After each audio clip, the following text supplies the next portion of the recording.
Okay, it is 8:30 p.m. Central Standard Time, and welcome to week 2 of Introduction to Criminal Law um, T1.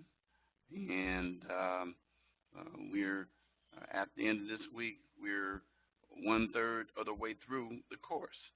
So, um, hope that you are doing fine. I am in the process of grading week 1 assignments. I will have them graded completely by the end of the week, no later than Sunday. But my goal is for Friday night to have all your grades in for this class since it's such a short session. So today I'm going to spend some time going over the assignments. I previously sent you the PowerPoints for the reading assignments for this week, chapters 3 and 4 and chapter 12. Those are PowerPoints that will help you in studying for this week. Again, I am in the process of grading week 1. Your grades will usually follow within about 6 days after the time that you complete them all, which means that Sunday night, which you completed week 1 assignments. So let's get right into me sharing my screen with you. Okay, and again, I'm not going to go over these things over here too much because I already covered them in detail last week. I do point out to you that the next lecture will be next week. And so we will have 5 lectures all together, week 1, 2, 3, 4, and week 5 on Tuesday nights. And then week 6, the lecture will take place on Friday night, May 4th, since the quarter ends May 8th, as you already should know. And then you must attend or either listen to the archive. A keyword will be given. You will be required to provide me a keyword by the time assignments are due, and you know assignments are due, the written assignments are due by Sunday night. And you know initial posts are due Tuesday nights, which is tonight by 11:59 p.m. Central Standard Time, and that your reply posts are due on Saturday, 11:59 p.m. Central Standard Time. And I do encourage you to reply to more than one post. It makes the discussion forum go smoother. It also helps you to interact with your classmates as well. And then you'll note that every week when I finish, I will provide a link for you that you can go back if you can't find the link that I emailed to you, which I'll do tonight for week 2 lecture. Okay? So let's go over and let's take a look at our weekly announcements. Okay, in week 2, this is crimes against property, and you're going to read chapters 3, 4, and 12 of the book, A Brief Introduction to Criminal Law, and then complete the activities. What are crimes against property? Larceny, robbery, or burglary, misappropriation, trespassing, and vandalism. And then, of course, as I said, and stressed to you that the key terms are very critical in doing well in this course, because this is a course that is full of terminology. Law is full of terminology. And then for practice, which crimes against property, and the quiz. So these are practice. These are not assignments that are graded. There will be one coming up though in week 3, I believe it is. So anyway, again, giving you the link to the lectures. Be sure to participate in the discussion assignment, robbery, burglary, and theft. Many of you have, and I've responded to several of you. And then finally complete the written assignment, the identity theft problem. And then, of course, I told you when they're due. And then we're going to start strong and finish strong. And I already shared with you. Excuse me. Whew.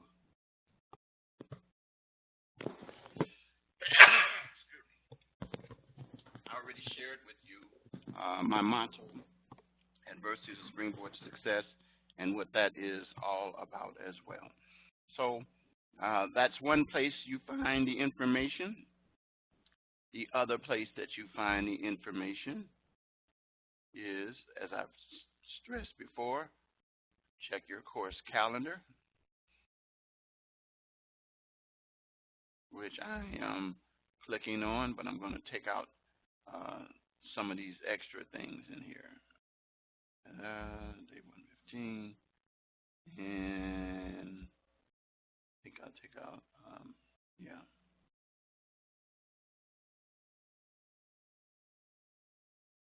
And J280. If I can get it out, there we go. That should leave you with. Okay, let's get it back up here. There we go. Your J280 shouldn't be in there anymore. Let's take that out of there. I don't know why it's showing up in there. All right, let's go back and refresh it. And it should be gone. There we go. Okay, so now your reading assignment, again, as I told you, you can click on it, and it will tell you the same thing that I just told you a few minutes ago. And then your initial post, it tells you what the topic is, and it tells you when it is due. And then your live lecture, again, here's the link, which will last at least an hour, most time less. And, okay. And then coming up Saturday, your reply post. Then your written assignment, which is due on Saturday. The identity theft problem. See the rubric and the module for details of the assignment. And I'm going to share both of those with you tonight, as I have previously done so. Okay, so let's get right into the module itself. Again, reiterating the assignments, your discussion, robbery, burglary, and theft. You're going to determine whether Debbie, excuse me again, could be convicted of robbery, burglary, and theft, or if she can be convicted on only two, or if she can only be convicted on one, and if so, give the reasons why, supporting your positions as well. Many of you have done pretty good. Some of you have gotten tricked in there, and I'm going to talk about those things tonight as well. And then your written assignment, again, it's laid out here, your scenario, and then a minimum of 2 pages, not counting the reference page. All right? And then there is a second part that you are to create a flyer. And then the flyer is a 1-page flyer that addresses these 3 issues. And then there's a template in here that you can use if you click on this to be able to find a template that you can use. To help you gather information, it's recommended you conduct an internet research for Federal Trade Commission and identity theft statistics. So this is something that will help you with your assignment, okay? And then again, we provide you with details that we always do, and about the guides to criminal justice studies. If you click on this, and our online library APA toolkit, we talked about that, tutoring and writing. And so make sure that you submit your assignments according to these instructions here. Okay, because remember it's two parts, and you will see as we go into the scenario. And then, of course, the live lecture also. And I will give you the keyword at some point. Sometimes it'll be in the middle. Sometimes it'll be in the end. And sometimes I'll say it, but I won't say it's the keyword. And then you will have to give it to me as well in order to get the grade. It has to be the exact keyword, okay? So those are the assignments for the week, and you know the times they're due. So let's talk a little bit about what kind of stuff we're crimes against property. Off the bat, I will tell you that crimes against property are not treated as offenses that are as serious as crimes against persons, and the reason being is because usually that involves theft, or you involve something that a person has accumulated, maybe their identity and things like that. Yes, it's criminally done because of the statutes and the laws that have been created, but it doesn't end a person's physical life as possibly crimes against a person themselves, such as murder, battery, and things of that nature. So we're going to deal with crimes against property, what is misappropriation, the difference between trespassing and burglary, and between robbery and strong arm robbery. And again, these are the sections that are given to you, and we're going to briefly go over. I did figure out last week why we couldn't get into some of these things by clicking on them, because I was using at that particular time for the class Chrome, but it's recommended that you use Firefox if possible. Okay. So what are crimes against property? Generally, crimes against property involve larceny, and larceny is very simply the same as theft. Taking something away from an individual and removing it from their ownership, transferring it to your ownership without authority. And theft is as easy as picking up something that doesn't belong to you without someone's permission. There's a line between theft and when a person abandons something. Of course, if you find it in a garbage can, primarily what you're doing is you're not committing theft or larceny. However, unless you're doing it for purposes of identity theft or something like that, but just someone throws something away and you take it, then that's generally not. However, let's say that even if a person just accidentally left something on a public bench or something, and it appears to be abandoned, but it looks like it's probably something that that person just accidentally left, and you take it from the point that you decide to convert it to your own use, you have committed theft. And then, of course, though, if you, for example, steal something that belongs to another person, of course, that's theft. So burglary. Let's talk about burglary. In the common law, under common law, burglary involved breaking and entering into a residence or property in the nighttime. That was the original common law meaning. However, in our modern times, the law has changed and said that breaking and entering could be any time of the day and eliminated the nighttime requirement. And the reason why it was originally in there for nighttime is because that's the most vulnerable time. And that I refer to residence or where a person lived, whether it's a hotel or a temporary stay place, or either their apartment or their residence or their trailer home, or something of that nature, then in that instance, then it's burglary. Now, in the issue of burglary, is it required for you to, for example, climb into an open window, break a door, or any of those things, or climb into an open window to complete burglary?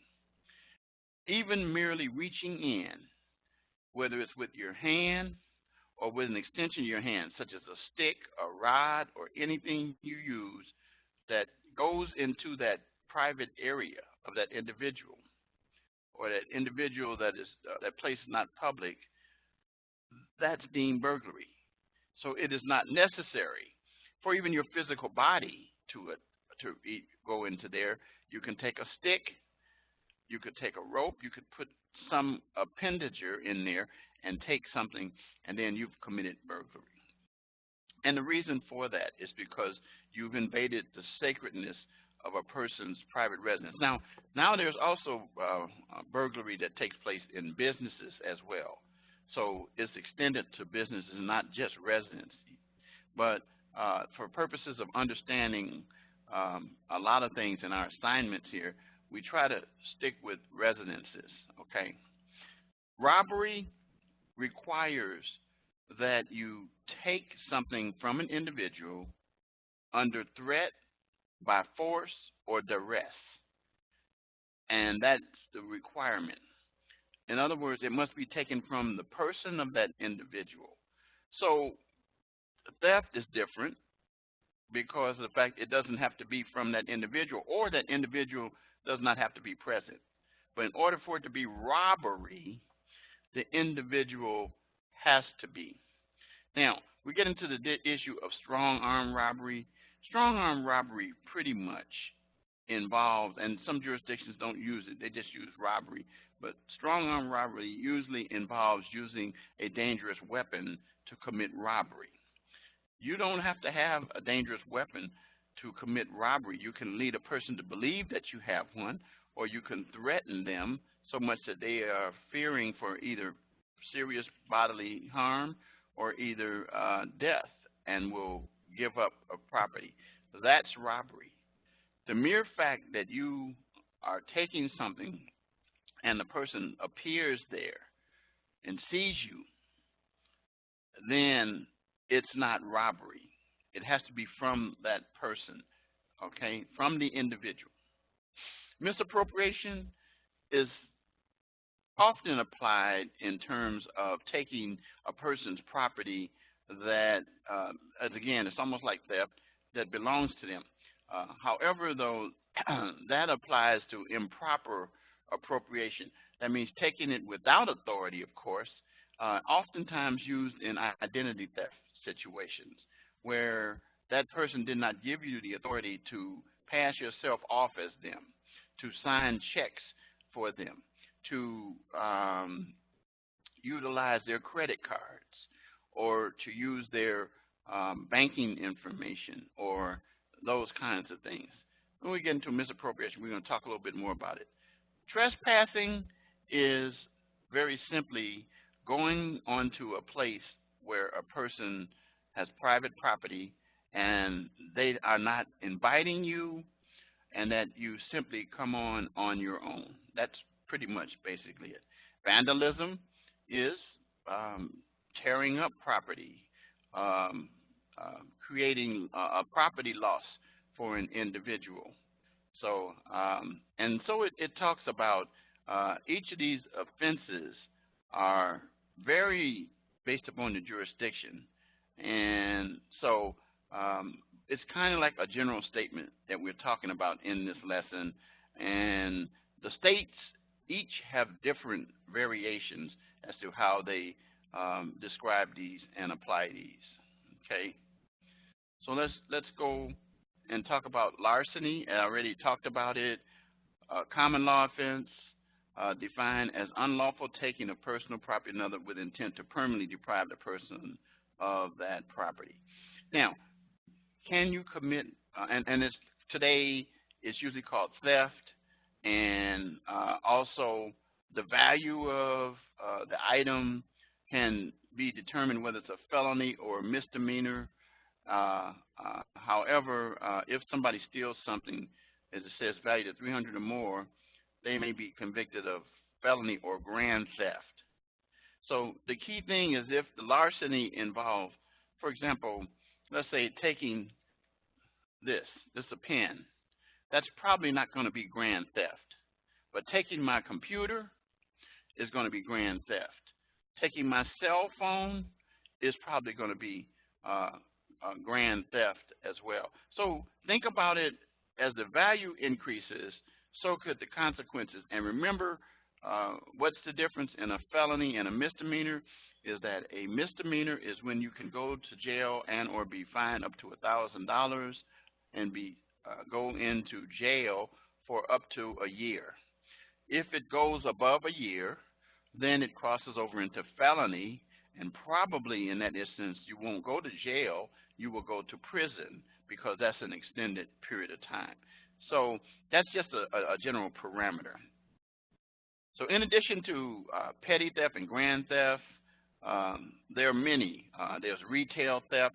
Retail theft can be as not just stealing something. For example, I had a case of an individual one time who was with some girls, and what those girls were doing is that they were changing the prices on the items, and what they were doing was putting a lower price tag on the items and paying for them with that. Well, the difference between the actual value of what those items should have been sold for is the theft part.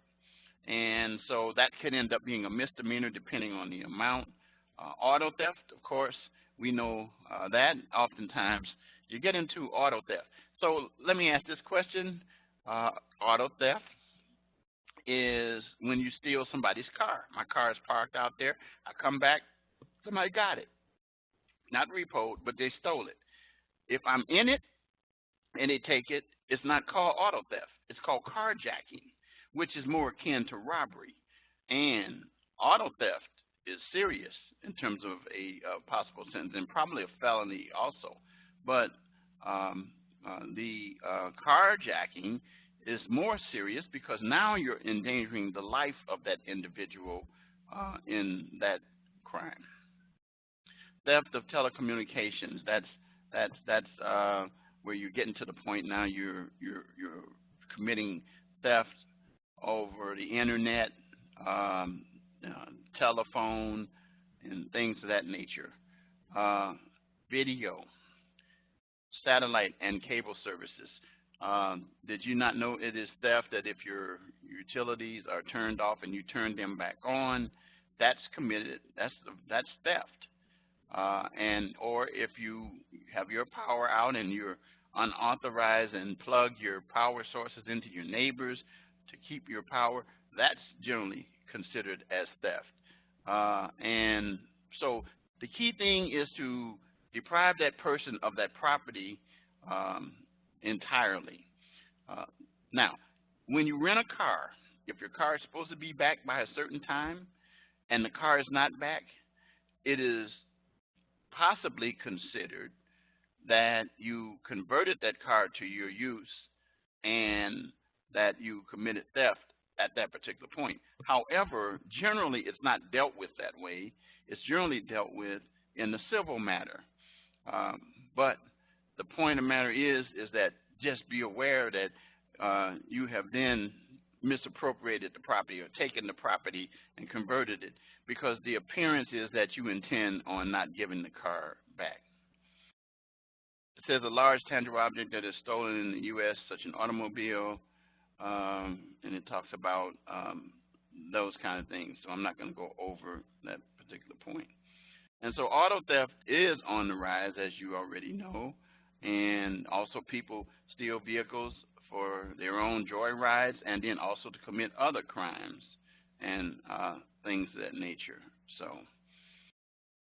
all right, so now let's go down, and I'm not going to go over each of these, but if you're going to do vehicle theft, you just click on it, and it opens up, and it tells you about what vehicle theft is all about, okay?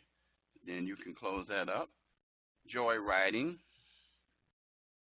And, you know, when a person takes a vehicle, uh, but they don't intend to permanently take the car, this is called joyriding. A lot of juveniles are involved in those kind of things.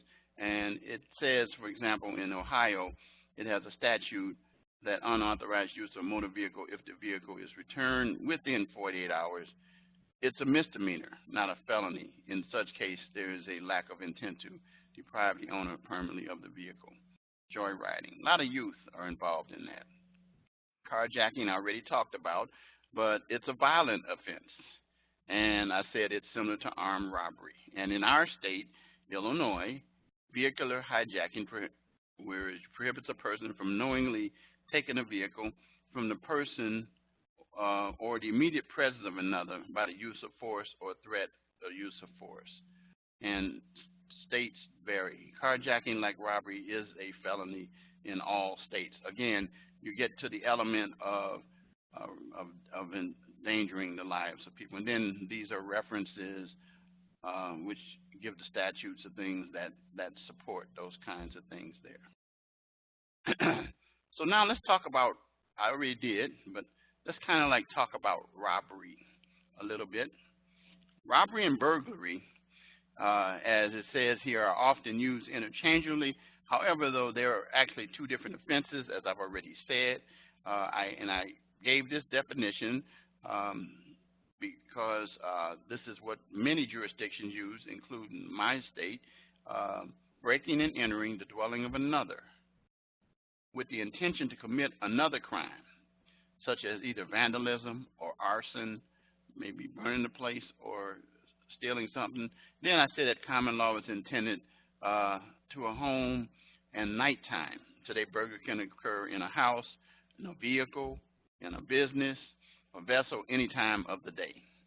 Robbery, like larceny, as I said, taking property and intending to deprive that person of property from the person of the individual. But robbery has, as I said, two elements. The taking must be from a person, I said, and must be done by use of force, intimidation, threat, or violence, period.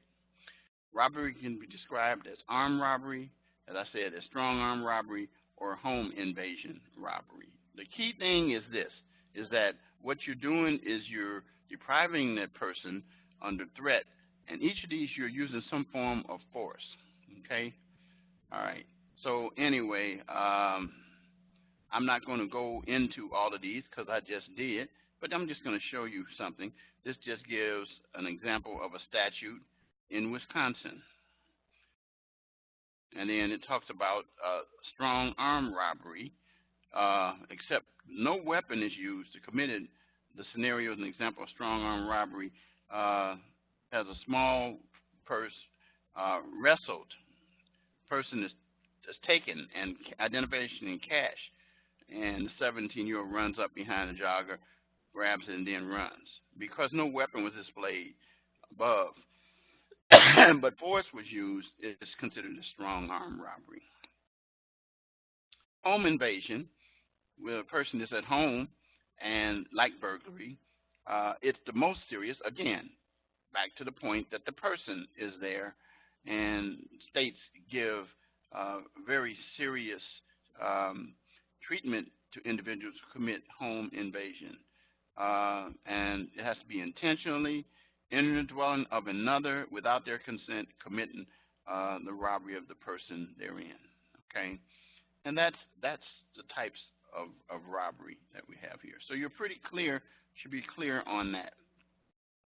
Okay, now this I won't go into because this is defining the use of force when robbery can be charged as first degree. Some jurisdictions use first degree, some don't, and you can take a look at those on your own. Misappropriation. Misappropriation is similar to theft, but doesn't require the defendant to carry away the victim's property. Rather, the possession of the victim's property the defendant uses unlawfully for personal gain. Embezzlement. fraud, forgery, welfare theft, identity theft, and credit card. That's what I was talking about a few minutes ago. That's when you get into misappropriation. So you're carrying away the property in the sense that you're using it unauthorized. That's the key. That is the key. That is used unauthorized.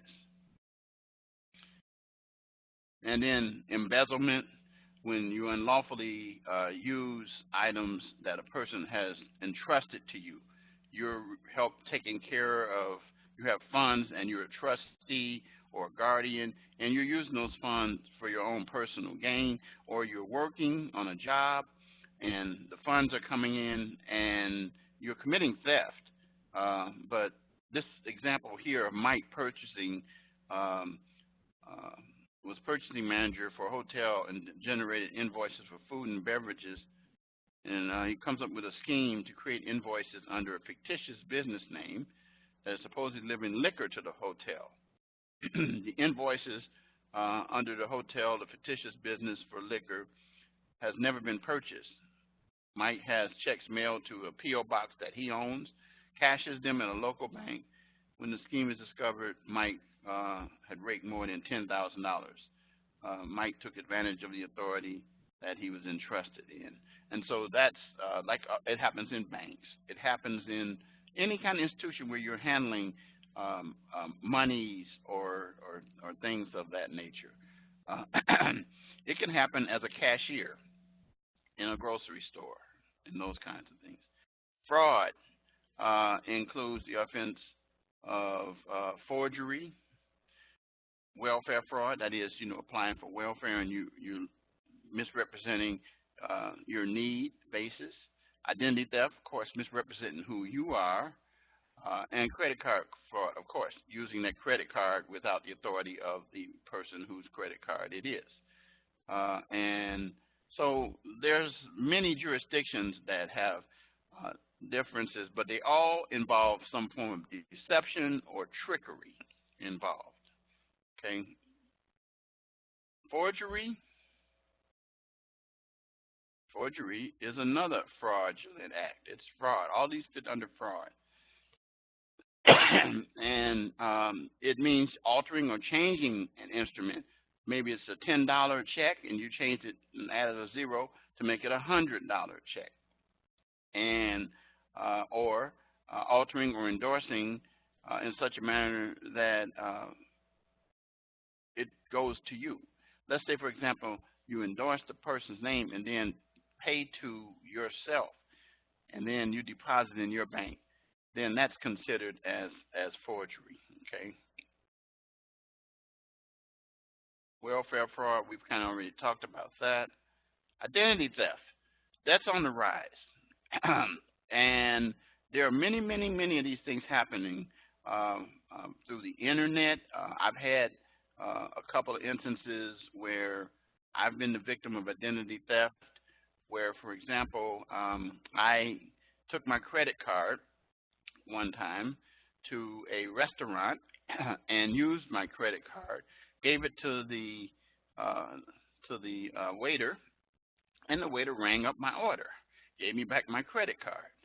Well, in between that time of returning it to me after ringing up the order, then they had a little scanner, little portable jump drive, and they swiped my card through, and it took all the data from my card. Well, they sent that through a computer to another jurisdiction. They created a card and used it. It was about $3,000. And I was able to get it back because the thing, guys, is make sure you check your statements regularly.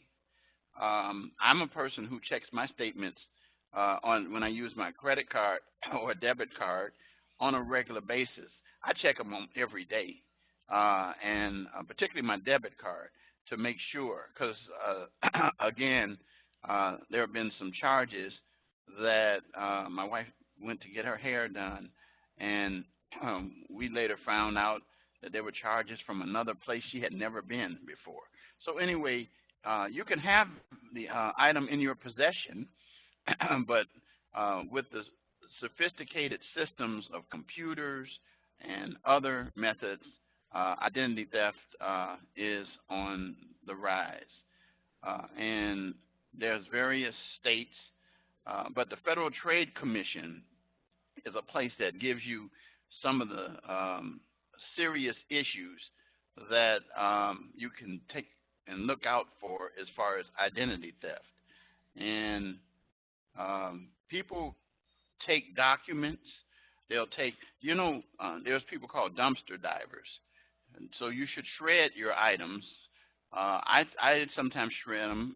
I do shred them, but if I don't, I tear them up in many, many pieces.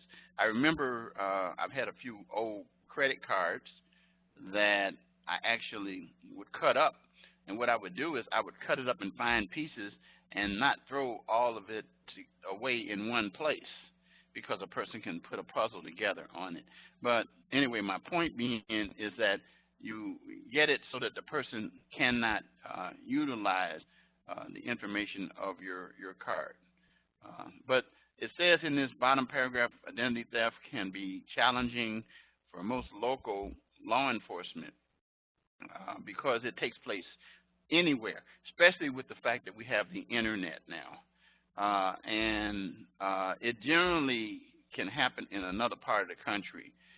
For example, identifies or personal identifying information can be obtained from victims in the middle of the country, yet sold on the West Coast. And I was telling you that, like I was here in Illinois, and my information went to Ohio. And it went to Ohio that weekend, and I wasn't even anywhere near Ohio. And so the Federal Trade Commission works to assist law enforcement to try to deal with investigations. Also, you should be aware of the fact that there are so many schemes. I at least get maybe once a week, a call from someone alleging to be from the IRS, indicating to me that I would be arrested. And I've seen some on the internet that some of these scammers have done, and people have played with them a little bit. But they're very serious, and the reason why they're very serious is because seniors and people from other countries that come here that don't understand the system and want to pay their bills, they believe that the information they get is legitimate and have been known to give thousands of dollars to individuals who were predators in those situations. So identity theft is very, very serious. And by the way, it can take a long time. I remember my sister years ago, this was before I became a lawyer, and I was working at a law firm, and I had one of the lawyers to help her to get her identity straight, even with information proving that it wasn't her. It took so many years. I mean, it took at least 3 years, my recollection, to get everything straight. And so now, one of the key things that you want to do is make sure that you protect your credit cards, your checks. You also want to check your credit reports. I check my credit reports. I have apps on my phone that allow me to check my credit reports on a regular basis. And I have found situations where things were on there that were not me, and I notified the credit bureau. And then you can also put credit freezes on there. And then one other thing that you should be aware of now is that so many of our stores, most recently Panera Bread, I believe it was, Best Buy, Target, several others have been the victims of hacking, where hacking has taken place, and that the proprietary information of the individual's credit account numbers, credit card numbers, social security numbers have been misappropriated, and identity theft takes place.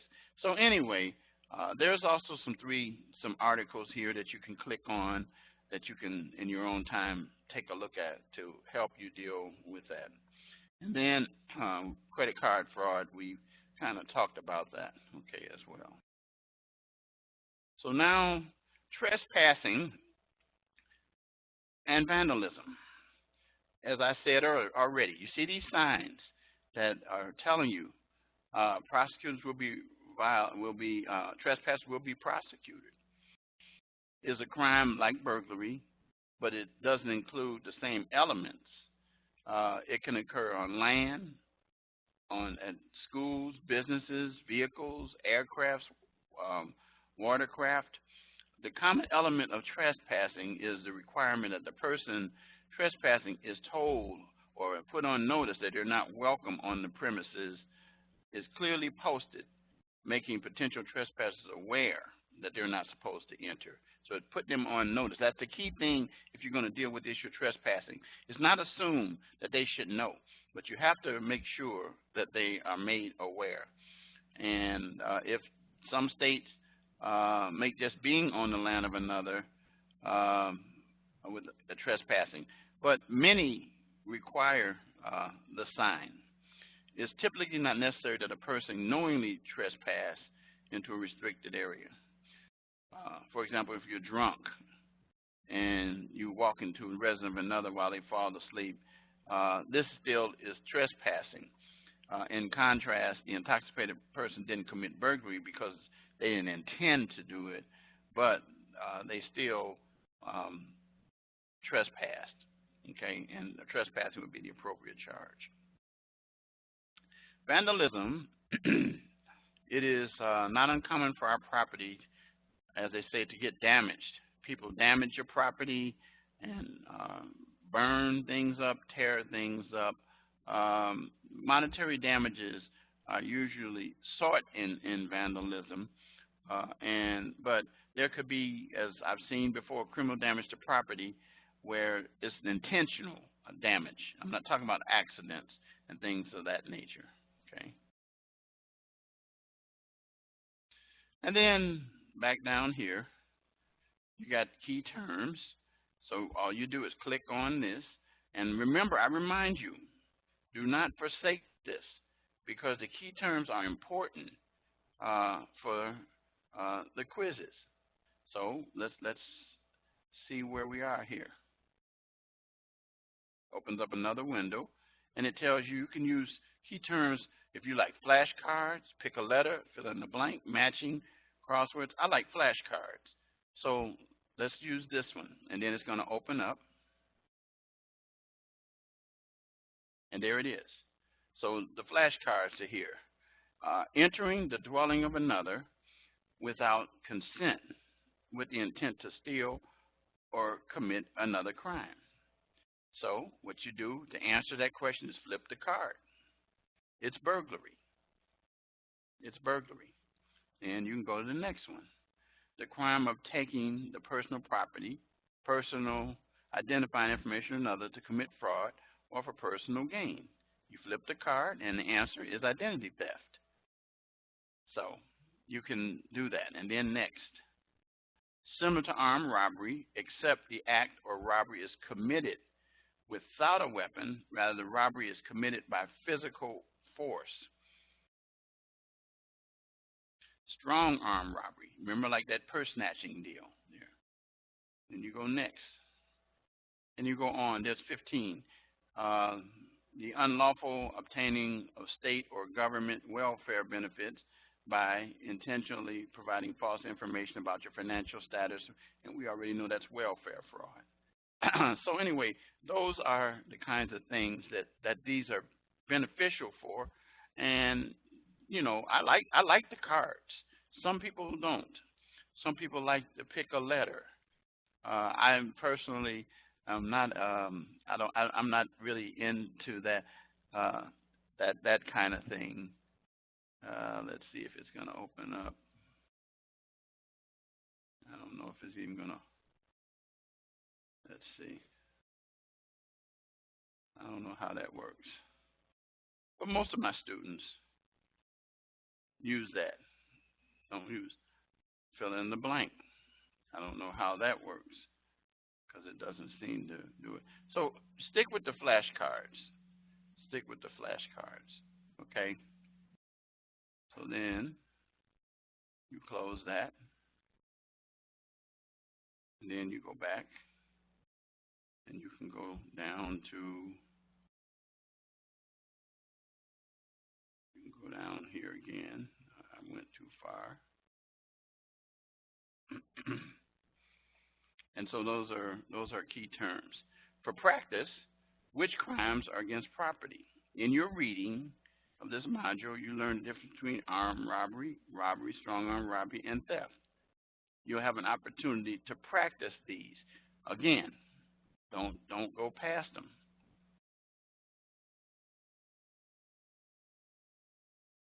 It opens up another window, and for practice, you'll have the opportunity to practice, so start the activity. Then here you give a scenario. A 17-year-old boy walking home from high school and is approached by two suspects. The suspects shove him onto the ground and take his wallet.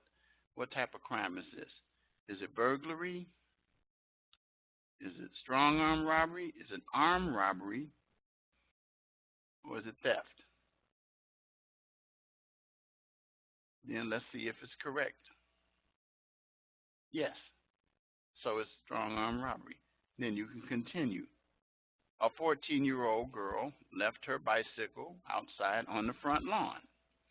In the morning, the bicycle is missing, and the person reports the crime to the police. What type of crime is this?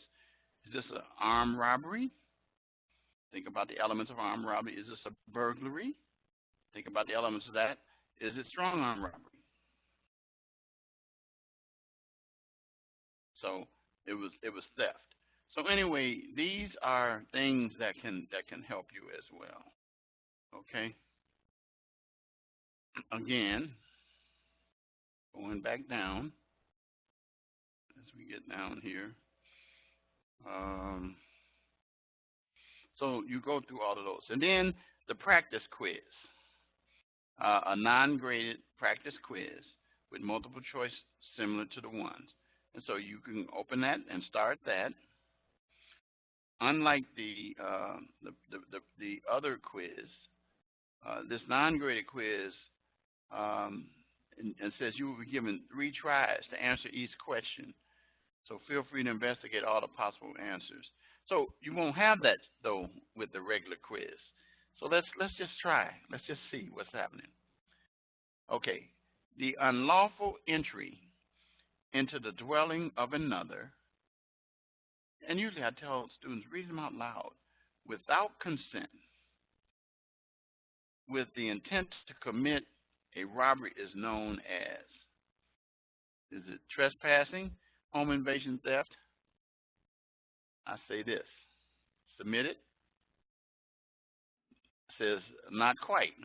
Okay, so what did I do? I tricked myself. Burglary occurs when one enters the dwelling of another without consent with the intent to steal or commit another crime. So let's do this. Let's read it again. I'm trying to show you how you can get tricked. I did that purposely. The unlawful entry into the dwelling of another without consent with intent to commit a robbery is known as what? As soon as you see that word robbery, bam, bam, it switches you to the correct answer. Yep, home invasion. So you got to be very careful, and that was the point I was pointing out to you. Let's do one more. What crime is committed when someone points a weapon at another person while on a sidewalk and demands that person to turn over personal property? Is that armed robbery? Is it burglary, theft, or strong arm? So you know it's not these two. So it's between these two. But now they're displaying a weapon. And if armed robbery wasn't here, just robbery, it would be the correct answer. Armed robbery is the unlawful taking of another without threat or use of a with I'm sorry, with threat or use of a dangerous weapon or any article fashioned to lead the person really to believe that they're going to be hurt. Okay, so that's how these things work. Okay, so I'm saying this to you that make sure that you follow these things. Use these because they're for your benefit. They're helping you to study. Okay, and that's the module. So now, before I leave, I'm going to briefly, and I'm not going to spend a lot of time, I'm just going to point out to you there are 3 chapters. So in um, this outline, these materials that I sent you, the PowerPoints, each one tells you what that chapter was about. Chapter 3, theft, offenses, and fraudulent practices. So you go through and look at them. It's kind of like a reminder. These are the main topics. These are things that we've already discussed. And then they break it down more specific. Okay? And all this is found in your book, Theft in General, Trespass. And then it goes all the way down to possession, embezzlement. And this is a chart that's also in your book as well. Larceny, it tells you what that is. And it gives you a chart about how it derived. Shoplifting, receiving stolen and unauthorized use, theft of services, embezzlement. And then it gives you a chart as well. So I'm just showing you false pretenses. It tells you, requires actus reus, false representation, acquiring type, mens rea, and intent to defraud. And then attendant circumstances, the personal property of another. And then it gives you a chart here. So very helpful information that you can utilize in your studies as well. And then the modern consolidation of theft statutes and how things have derived. And you're going to see here some points here, federal theft law and the categories that are there. And then the difference between forgery and uttering an instrument, which uttering is changing it. Forgery is creating, altering documents with legal efficacy and intent to fraud. Then it goes on and it gives you, that's what I love about this whole setup. They give you these charts and they give you what uttering is and tells you what leads to uttering. And then that's it. So then you got the next chapter, chapter 4, crimes against habitation, robbery, and assault. We've already discussed those. But again, the PowerPoints help you again to know the main topics, which we've discussed them already. Except assault. Now be aware that assault is a fear or of someone committing a battery. So assault precedes a battery. You can commit assault and a person can give up something with assault but not reach battery. Battery is when you actually physically strike them. But usually we use the term assault and battery because it precedes it. Arson, the burning situation, and then there's the chart there. Then arson at common law, and then what arson is today. Burglary, we've already talked about that. You got that. It used to be at night, but it's no more at night. At common law, and then what it changed into, again, even possession of burglary tools. What are burglary tools? Burglary tools can be even a screwdriver or a situation depending on what it is that you have. I have some screwdrivers and stuff, but they're not used for burglary. But there are certain items that are used specifically for burglary tools. Robbery. Probably if you have a history of committing burglary and you have possession of some of these things, there may be considered that you use them for burglary tools. Robbery, we already talked about that. And again, the elements of robbery. So the PowerPoints are good with extortion. We already talked about embezzlement. But extortion is dealing with that person's reputation or either putting them in a position where you're blackmailing them. That's another term to use for extortion. Threat to cause harm with intent to cause fear, future harm to gain compliance. So forcing them to do something they wouldn't ordinarily do. And then robbery, burglary under federal law, and extortion, and then assault. More information there, giving you details. Contemporary assault examined. Kidnapping is one of those. And then so that's it for that chapter. So then we get to the final, white collar crime. And white collar crime involves, and we didn't really cover that much, but it involves dealing with things like these topics, corporate crime and liability in America, such as committing Ponzi schemes or tax evasion, false advertising, harmful products, violating the Food and Drug Administration Act. These are where corporations and the individuals who are the heads of corporations can be held criminally responsible. So talk about environmental, security frauds, mail and wire fraud, bad checks, credit card fraud, identity theft. We've talked about that part. Enron, this is one example of corporate America where there was, I should say, embellishment about the value of the stock, while Ken Lay committed suicide, so he wouldn't go to jail. And Jeffrey Skilling, who is the brother of a very well-known weatherman here in Chicago on WGN, and he's in penitentiary for that. But this is where not only were they involved, but also their accounting firm, Arthur Andersen, which was the downfall of the organization. And so those are serious. And you get here on the federal level here when you're dealing with these things. People lost their life savings in those. Tax evasion. That's how Al Capone was arrested.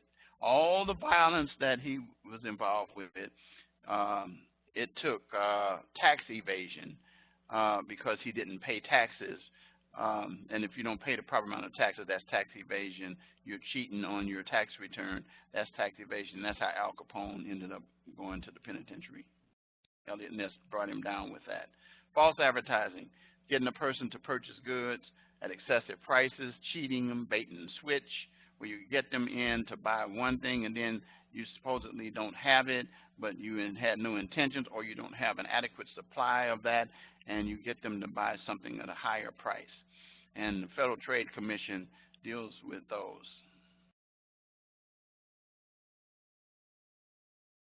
Harmful products, products that are, injurious to individuals.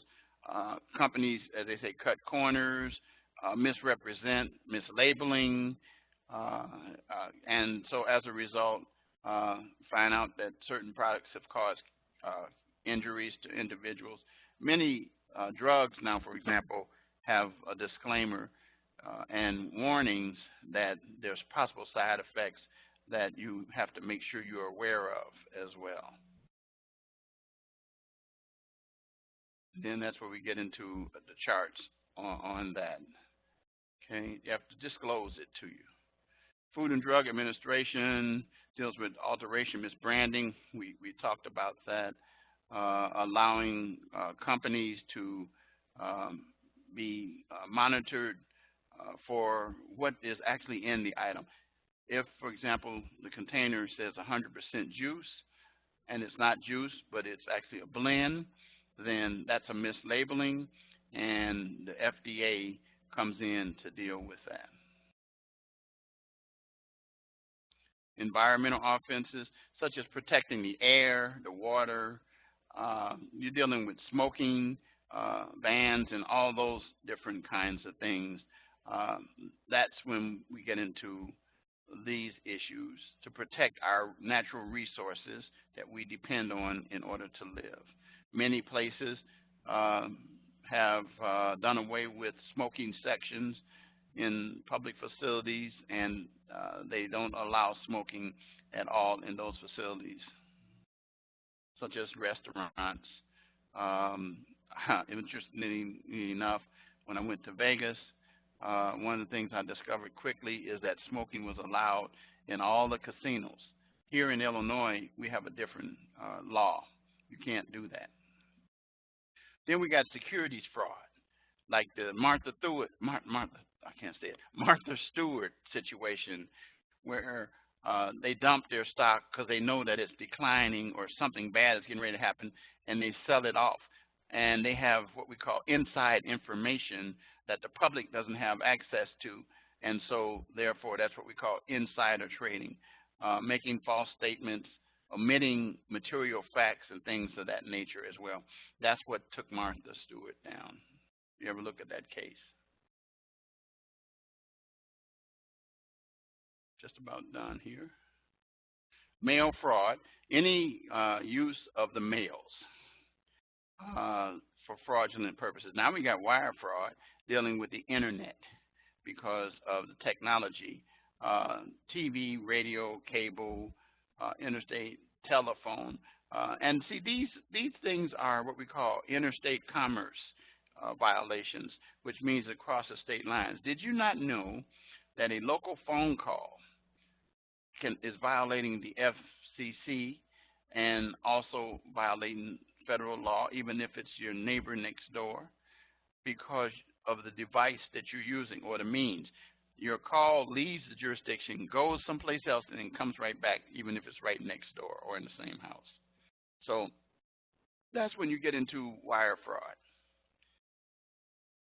Bad checks, passing of worthless checks, floating bad checks, using a check to cover a check. That's when you get to kiting or floating checks. Credit card fraud, we've already kind of talked about that as well. Identity theft, we talked a lot about that. And so that's it for today. So we've talked a lot about crimes against the person. So we're going to, the key word or phrase that I'm looking for is against property. Crimes against property. Crimes or crimes against property.